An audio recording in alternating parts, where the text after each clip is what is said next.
오늘은 눈물 없이 볼 수 없는 감동 사연이 우리를 기다리고 있는데요. 꼭 끝까지 시청해 주시고 따뜻한 기운 받아가세요. 그럼 오늘의 사연 바로 시작해 볼게요.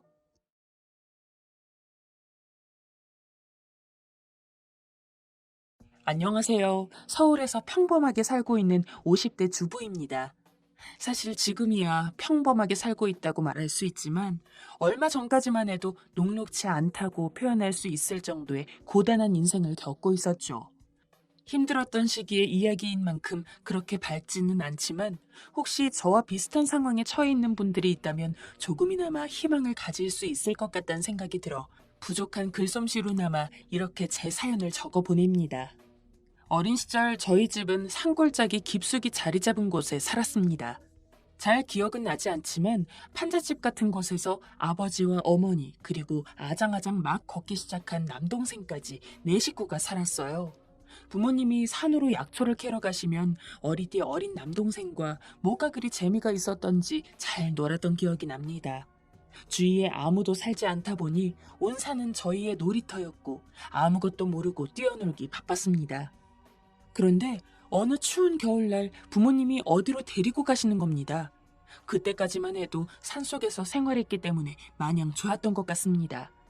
산길을 한참 내려가 처음 타본 버스에 마냥 신난 동생과 장난쳤던 기억이 나요. 그리고 버스를 내린 곳은 산속에서 상상도 할 수 없는 화려한 도시의 모습이었죠. 처음 본 광경에 눈이 휘둥그레져 이곳저곳 쳐다보기 바빴고 그런 저를 아버지는 어디론가 끌고 가셨어요. 그곳은 국화빵을 파는 곳이었어요. 김이 모락모락 피고 있는 국화빵은 한눈에 보아도 먹음직스러워 보였어요. 그리고 아버지는 한 봉지를 저에게 건네주곤 이렇게 이야기했어요. 엄마하고 아빠는 저기 아는 사람 좀 만나고 와야 돼. 그러니까 이거 먹고 동생 손 꽉 잡고 저기에서 기다리고 있어. 올 때 더 맛있는 붕어빵 사다 줄게. 어느새 국화빵을 한 입 벤 저는 그 맛에 매료되어 아버지의 말을 건성으로 대답했었죠. 그리고 어머니가 다가와 머리를 쓰다듬는데 어머니의 얼굴은 슬픔이 묻어 있었어요. 그리고 온기로 가득했던 국화빵 종이봉투는 서서히 식어만 갔고 어둠이 찾아와도 부모님은 다시 돌아오지 않았어요. 저는 부모님이 버린 아이, 즉 고아가 되어버렸습니다. 추운 겨울, 실밥이 다 터진 낡은 점퍼 하나를 걸치고 내내 신어 허른 운동화 발끝만 꼼지락거리며 엉엉 울고 있는 동생을 끌어안고 있던 저는 금방이라도 볼가로 줄줄 흐르려는 눈물을 꾸역꾸역 삼키며 이 끔찍한 시간이 어서 지나가길 바랐던 것 같습니다. 괜찮아. 엄마랑 아빠가 맛있는 붕어빵 사가지고 금방 올 거야. 라며 남동생을 달래면서 말이죠. 사실 그 말을 하면서도 어렴풋이 알고 있었던 것 같습니다. 엄마랑 아빠는 다시 우리 곁으로 오지 않을 거라는 것을. 지금 생각하면 저 역시 누군가의 보호가 필요한 어린아이였지만 저보다 더 어린 남동생이 있었기에 조금이라도 더 어른스럽게 동생을 다독일 줄 알아야 한다고 생각했던 것 같습니다.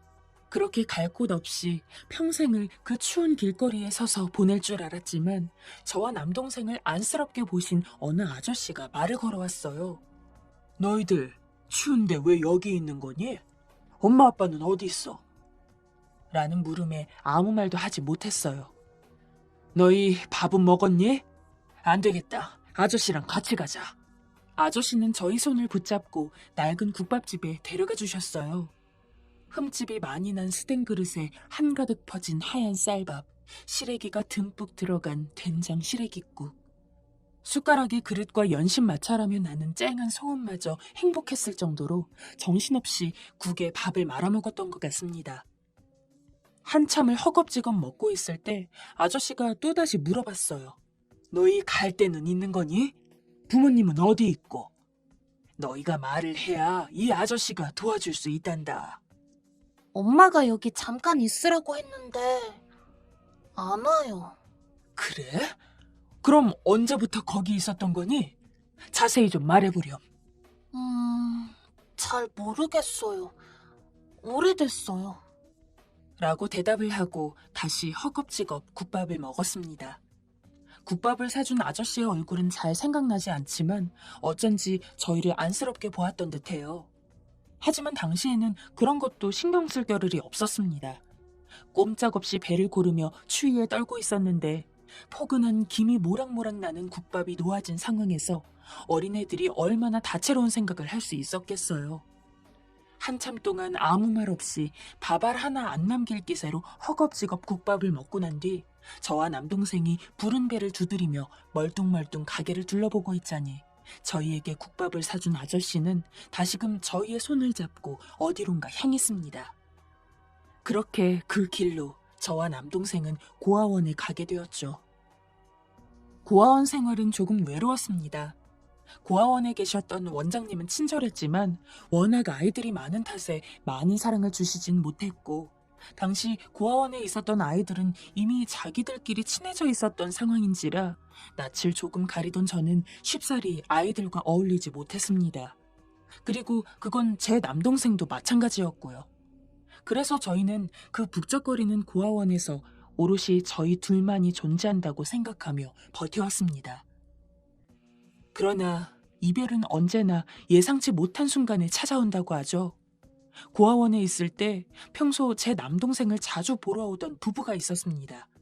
저는 늘 멀리 떨어져서 슬쩍슬쩍 훔쳐보기만 했기에 제대로 인사를 했던 적은 거의 없지만 고아원에 올 때면 늘 제 남동생을 줄 옷이나 로봇 장난감 등을 가지고 오며 간혹 가다가 저한테 선물할 인형도 챙겨주신 적이 있기에 어렴풋이 고마운 분들이라고 생각했던 것 같습니다. 그리고 내심 저런 아저씨와 아줌마가 부모라면 정말 좋겠다고 떠올리기도 했죠. 실제로 두 분은 부모님이 되어주시긴 했습니다. 저를 뺀 제 남동생의 부모님이요. 남동생은 새로운 부모님과 함께 덴마크로 가야 하니 이제 더 이상 같이 있을 수 없다는 이야기에 고아원 건물이 떠나가라 엉엉 울었던 것 같습니다. 저 진짜 말 잘 들을게요. 저도 데려가시면 안 돼요? 시키는 거 뭐든지 다 잘할 수 있어요. 제발 데려가 주세요. 제 동생은 저 없으면 아무것도 못한단 말이에요. 제발 저도 같이 데려가 주세요. 입고 있던 원피스에 흙이 묻는 것도 개의치 않고 먼지 묻은 바닥을 뒹구며 목이 쉬도록 말했습니다. 제가 우는 모습에 덩달아 남동생까지 같이 울어버리니 고아원 원장 선생님이 식은땀을 뻘뻘 흘리며 애써 저를 달랬습니다. 정임아, 수철이 영영 못 보는 거 아니야. 그리고 수철이는 행복을 찾아 덴마크로 떠나는 거야. 그리고 가끔씩 이곳에도 찾아온다고 하니까 너무 울 필요 없어. 그러니까 울음 뚝 그치고 수철이 행복을 위해 우리 웃으면서 보내주는 게 어떨까? 그래야 수철이도 웃는 누나 얼굴을 담아가지 않을까? 차분한 어투로 절 진정시키는 원장 선생님의 목소리에 간신히 눈물을 멈추긴 했지만 왜일까요? 저는 어쩐지 그 이후로 동생을 오래 못 볼 것만 같은 기분에 사로잡혀 좋은 차를 타고 떠나는 동생의 모습을 하염없이 보다가 제 방으로 돌아와 낡은 베개에 얼굴을 묻고 또다시 엉엉 울음보를 터뜨렸습니다. 그렇게 저는 고등학생이 될 때까지 고아원에서 홀로 커왔습니다. 남동생 또래 혹은 남동생보다 어린 나이의 아이들은 일찍이 누군가에게 입양이 되어 가족이 생겼지만 저는 나이가 너무 많다는 이유로 아무도 저를 찾지 않았죠. 새로운 부모님에게 선물 받은 옷을 차려입고 신나는 표정으로 하나둘 고아원을 떠나는 아이들을 보면서 슬프지 않았다면 거짓말일 겁니다. 저도 절 사랑해줄 부모님이 필요했으니까요. 하지만 그 슬픔만큼 언제부턴가는 체념하는 법을 배웠던 것 같습니다. 나에게 있어 부모님의 사랑을 얻는 건 불가능한 것이라고. 고아원에 있다 보니 자연스럽게 배움도 부족해서 일을 하기도 무척이나 어려웠어요. 남들은 구하기 쉽다는 아르바이트 자리도 이력서를 가지고 가면 주소란에 적힌 고아원명에 인상을 찌푸리고 약속했던 면접조차 안 봐주는 일이 허다했습니다. 그래도 이렇게 영영 살 수는 없었기에 근처 아무 가게나 두드리고 혹시 아르바이트 자리 있냐면서 애걸복걸 빌기도 수십 번. 드디어 제 정성이 통했는지 고아원 근처 빵집에서 저를 캐셔로서 채용해주겠다고 하기에 고등학교를 졸업할 때까지는 빵집에서 열심히 일을 하며 돈을 모았던 것 같습니다. 그리고 25살, 모은 돈으로 고아원을 나와서 허름한 단칸방에 살고 있던 저는 어느 작은 회사의 사무보조로서 취직을 하게 됩니다. 그리고 그 회사에서 지금의 남편을 만나게 되죠. 당시 남편은 키도 훤칠하고 누가 봐도 호감 갈 만한 첫인상을 가지고 있었던 데다가 업무상 저의 직속 사수였기에 부딪힐 일이 많아서 어린 마음에 조금 설레기도 했지만 사실 그 누구와도 연애할 생각은 없었습니다. 정확히는 제가 연애할 처지가 아니라고 느꼈죠. 마음을 주고받는 것도 여유가 있어야 가능한 건데 그때 저는 그저 하루 벌고 하루 사는데 급급했으니까요.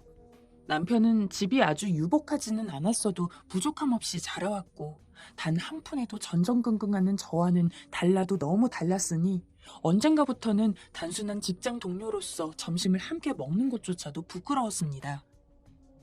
그런데 어느 날 남편이 뜬금없이 고백을 하는 거예요. 정임아, 나 너 좋아하는 것 같다. 너 남자 없으면 그냥 나랑 연애 한번 해보자. 갑자기 무슨 말씀이세요? 장난치지 마세요. 장난은 무슨 장난. 내가 이 나이 먹고 시덥지 않게 장난이나 치고 있겠어? 정말이야. 나 네가 좋아졌어. 남편의 말에 당황할 수밖에 없었습니다. 사실 제가 지금 남자 만나거나 그럴 상황이 아니에요. 마음만 받을게요. 죄송합니다. 라고 말하며 남편의 마음을 받아주지 않았어요. 그러나 남편은 제가 열심히 살려고 노력하는 모습에 반해 반년을 넘게 저를 쫓아다녔고 그쯤 되니 저도 이제는 제 마음을 솔직히 인정하고 싶어 남편과 연애를 시작했습니다. 그렇게 약 5년간 연애를 한 뒤 저희는 결혼을 하게 됐죠. 결혼 후 남편은 다니던 직장을 그만두고 사업을 시작했습니다. 저 역시 남편을 보조하기 위해 같이 직장을 관두고 함께 남편 사업에만 매달렸죠. 그런데 예상치 못하게 사업이 단기간에 승승장구하여 저희는 얼마 지나지 않아 서울에 이름만 대면 알만한 아파트를 자가로 마련하게 됩니다. 처음 그 집에 들어선 순간 눈물이 핑 돌았던 것 같습니다. 어린 시절 고아원에서 지냈던 때부터 힘들게 일자리를 알아보던 날까지 주마등이란 게 이런 거구나 싶을 정도로 그동안의 제 인생이 낡은 필름 영화처럼 머리를 스쳤습니다. 내주제에 과분한 복을 받은 만큼 이 행복을 언제까지고 기억하며 평생 남들에게 친절하게 살리라 다짐도 했습니다. 그리고 왠지 그동안 삶에 지쳐 종종 잊고는 했던 남동생의 얼굴이 유독 선명히도 떠오르더군요. 내 동생도 바다 건너에서 행복하게 살고 있겠지 라는 생각과 함께 아파트 생활은 즐거웠습니다. 주민회의 등으로 다른 사람들과 얼굴을 볼 일이 많다 보니 자연스레 친한 주민도 생겼죠. 나이대도 비슷하고 성격도 비슷해서 유독 친하게 지냈던 것 같아요. 다만 그 주민은 같은 입주민들에게는 무척 착했지만 이상하게 아파트에서 일하는 경비 아저씨에게는 무척이나 혹독하고 악하게 굴었어요. 평소 저는 경비 아저씨와는 적당히 눈인사만 하고 지내던 사이에 불과했지만 어느 날 친한 주민이 경비 아저씨에게 못되게 구는 것을 봤어요. 짜증나. 아저씨, 누가 몰래 담배 피고 꽁초 버려놨어요. 아저씨는 제가 말하기 전까지 뭐하고 계시는 거예요? 저번에도 신경도 안 쓰시더니 저기 저 집게는 장식품으로 놔두신 거예요? 저거 들고 가서 빨리 담배꽁초 치우세요. 이러니까 경비를 잘 뽑아야 된다니까. 라고 친한 주민이 경비 아저씨에게 쏘아대는데 친한 사이라 뭐라 말할 수도 없었습니다. 그러나 이대로 도저히 그냥 지나칠 수가 없어서 주민이 집에 들어가고 난 뒤 몰래 경비 아저씨를 찾아 위로해드렸습니다. 명수 엄마가 가끔 저렇게 히스테리를 부릴 때가 있어요. 왜 아저씨한테 그러는지 모르겠네요. 아저씨가 잘못하신 거 아니니까 너무 신경 쓰지 마세요. 그렇게 친한 주민이 경비 아저씨를 괴롭히고 나면 뒤에서 위로해주길 여러 번. 저는 이제 경비 아저씨와 선뜻 친하다고 말할 수 있을 정도의 관계가 되었습니다. 하지만 딱 그 시기 사사건건 경비 아저씨를 괴롭히던 주민은 경비 아저씨가 근무 중 잠시 시간을 확인하느라 핸드폰을 봤다는 이유로 근무 태만이라며 면전에 대고 욕을 하는 거예요. 이 아저씨 어이없네. 근무 시간에 핸드폰 보시는 거예요? 저희 돈으로 월급 받으시고 생활하시는 거면 그러시면 안 되죠. 지금 분리수거도 쌓여있는 것 같은데 일은 안 하고 무슨 핸드폰이에요? 제 말 한마디면 아저씨 바로 자를 수도 있어요. 제발 머리가 있으면 생각이라는 걸 좀 하세요 좀. 아저씨! 그동안의 모욕은 위태위태하지만 어느 정도 참고 넘길 수 있는 정도였다면 그날은 정말로 선을 넘었다는 생각이 들었습니다. 그랬기에 이번에는 앞에 나서서 경비 아저씨의 편을 들어주었어요. 명수 엄마, 말이 너무 심한 거 아니야? 아저씨도 인격이라는 게 존재하는 사람이야. 어디서 뚫린 입이라고 말을 함부로 하고 있어? 고작 관리비 몇 푼 내는 것 같고 무슨 유세야? 그리고 명수 엄마가 무슨 권한으로 자르니 만회하고 있어. 진짜 수준 낮아서 같이 못 다니겠다. 아저씨, 그냥 무시하세요. 진짜 별꼴이야. 인생에서 그렇게 누군가에게 분노를 표현했던 적은 그때가 처음이었을 겁니다. 그 싸움을 계기로 친했던 주민과는 완전히 남남이 되어버렸지만 경비 아저씨와는 사사로운 수다를 떨 정도로 친밀감이 쌓였습니다. 경비 아저씨는 제가 아파트 입구에 들어서면 쉬고 계시다가도 일어나서 반갑게 인사를 해주셨고 가끔은 계절에 좋은 과일을 봉지에 싸서 남편과 함께 먹으라며 제 손에 쥐어주기도 했습니다. 남편의 사업이 안정적인 궤도에 오르고부터는 전업주부로 전향을 한지라 남편이 나가 있는 동안은 할 것도 없고 심심하기도 해서 종종 일부러 외출을 해서 경비 아저씨와 수다를 떠는 것이 일상이 되었어요. 변변찮은 친구도 하나 없던 제게 나이대가 비슷하면서 마음 착한 경비 아저씨는 좋은 친구가 되어주셨죠. 그러던 어느 날 여느 때와 같이 순찰을 돌고 쉬고 있던 경비 아저씨와 이런저런 이야기를 나누는데 어린 시절 이야기가 나왔습니다. 알고 보니 경비 아저씨는 부모님 없이 고아원에서 힘들게 살다가 덴마크로 입양되었는데 몇 년 후에 파양이 되어서 어찌저찌 덴마크에서 시간을 보내고 후에 선교사의 도움으로 다시 한국에 들어올 수 있었다고 하더라고요. 그리고 경비 아저씨는 이런 말을 덧붙였습니다. 누나가 한 명 있었는데 고아원에 있을 때 나만 입양이 돼서 그 이후로 누나랑은 만나지 못했어요. 당시 누나도 힘들었을 텐데 나보다 겨우 2살 많다는 이유로 내가 부모님 보고 싶다고 울 때마다 너무 어른스럽게 달래주고 그랬는데 잘 살고 있는지 보고 싶네요. 한국에 와서 찾아보려고 노력했지만 찾을 수가 없었어요. 기회가 된다면 꼭 누나를 만나서 이제라도 못다 나눈 남매의 정이라도 나누고 싶은데 어디서 살고 있는지 알 수가 없어서 그냥 마음으로 그리워만 하고 있네요. 나는 결혼도 안 하고 쓸쓸하게 살고 있지만 누나는 행복하게 살고 있었으면 좋겠네요. 라고 말하는 겁니다. 경비 아저씨의 이야기를 가만히 듣고 있는데 들으면 들을수록 마치 저와 제 남동생의 이야기인 것만 같아서 전신에 알 수 없는 소름이 돋았습니다. 2살의 나이 차이, 덴마크 입양. 저는 무엇에라도 홀린 듯이 당시에 있던 고아원의 전경이 어땠는지, 몇 살 때 덴마크로 입양을 갔는지, 그리고 누나의 이름을 기억하고 있냐고 물었습니다. 경비 아저씨가 제가 익히 기억하고 있는 고아원 풍경을 그대로 이야기하고 제가 남동생을 홀로 덴마크로 떠나보냈던 때의 나이가 일치하고 마지막으로 경비 아저씨가 기억하는 누나의 이름과 제 이름이 같다는 것까지 확인한 순간 전 한참을 못 박힌 듯 서서 경비 아저씨의 얼굴을 빤히 보다가 자리에 주저앉아 어릴 때의 그날처럼 엉엉 울 수밖에 없었습니다. 세월이 흘러 많이 없어졌지만 미약하게 남아있던 어린 시절의 얼굴은 언제나 마음 깊이 그리워하고 있던 제 동생임이 확실했으니까요. 사모님, 왜 그러세요 갑자기? 무슨 일 있으세요? 제 울음에 동생은 당황했습니다. 수철아, 내가 네 누나야.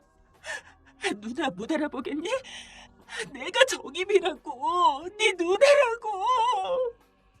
엉엉 울며 소리쳤어요. 그러자 동생은 당황한 듯 횡설수설했습니다. 사모님, 그게 무슨 소리세요? 제 누나라고요? 사모님.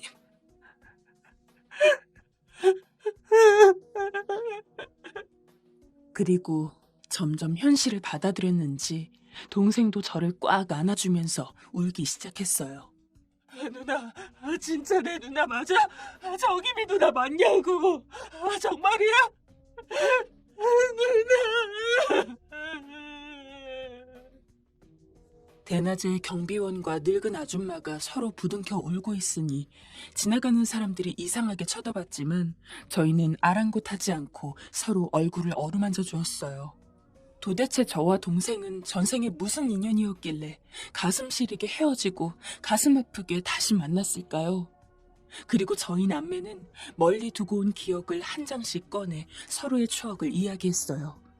그 순간만큼은 대통령도 부럽지 않고 지나가는 길고양이마저 너무 예뻐 보였습니다. 동생과 기적 같은 재회를 한 이후 퇴근하고 들어오는 남편을 붙잡고도 계속 울었습니다. 남편은 깜짝 놀라서 절 다독였고 동생 역시 제 옆에서 잔뜩 고인 눈물을 애써 붙들어 두었죠. 간신히 진정이 된 다음 더듬더듬 이야기를 풀어놓는 제 말을 들은 남편은 놀란 얼굴로 경비 아저씨를, 아니, 제 동생을 바라보았습니다. 가끔 동생이 꿈을 꿀 때마다 우울감에 젖는 저를 잘 알고 있었기에 남편은 제가 모르는 새 제 동생을 찾기 위해서 여기저기 알아보고 있던 차였는데 이렇게까지 가까이 있을 줄은 몰랐다며 제 가족은 자신의 가족이랑 다름없으니 언제든지 편하게 집에 오라며 기쁘게 웃어주었습니다. 그리고 지금 저희에게는 작은 변화가 생겼습니다. 바로 동생이 저희 아파트 경비를 그만두고 제 남편의 회사 경비로 들어가서 일을 하고 있다는 점이죠. 급여는 물론 근무 환경도 훨씬 더 좋은지라 예전에 종종 피곤으로 찌들어 있던 동생의 얼굴은 이제 온데간데 없어지고 밝은 얼굴로 변했습니다. 그리고 언제까지 지속될지 모르지만 동생이 마땅한 집을 구할 때까지는 저희 부부와 함께 지내기로 해서 이제는 원할 때마다 동생 얼굴을 실컷 볼 수 있게 되었어요. 동생은 저랑 남편을 방해하고 싶지 않다며 한사코 자기가 원래 살던 곳에서 혼자 살겠다고 이야기했으나 곰팡이가 바글거리는 낡은 원룸은 동생이 기거하기에는 너무도 좋지 않았던 곳인지라 남편이 오히려 더 나서서 함께 살자고 말해주었어요. 그러면서 같이 사는 대신 누나가 내 바가지 긁으려고 하면 대신 좀 막아달라고 하며 너스레도 떨면서요. 세 가족이 함께 사는 지금 저는 정말 더없이 행복하다고 자신할 수 있습니다. 사실 저는 동생이 혼자 입양 가면서부터 막연하게 제 인생에 행복이라는 것은 없을 것이라고 생각했어요. 어린 나이에 하기에는 참 조숙한 생각이지만 어린애 인생에서 전부라고 할 수 있는 가족이 모두 사라지는 경험은 나이와 상관없이 사람을 비관적으로 몰고 가게 만들더라고요. 너무 힘들어서 가끔 왜 나만 이렇게 힘든 걸까 하며 세상을 원망하다가 지쳐 잠든 적도 있지만 그럼에도 불구하고 포기하지 않고 하루하루 살아가다 보니 좋은 남편을 만날 수 있었고 이젠 영원히 잃어버렸다고만 여겼던 동생까지 만나게 되었습니다. 가족끼리의 이별, 분명 너무도 힘들고 슬플 수밖에 없습니다. 하지만 여러분, 지금 현재에 충실하며 열심히 인생을 보내세요. 저처럼 예상치도 못한 우연과 행복이 한꺼번에 찾아올 수도 있으니까요.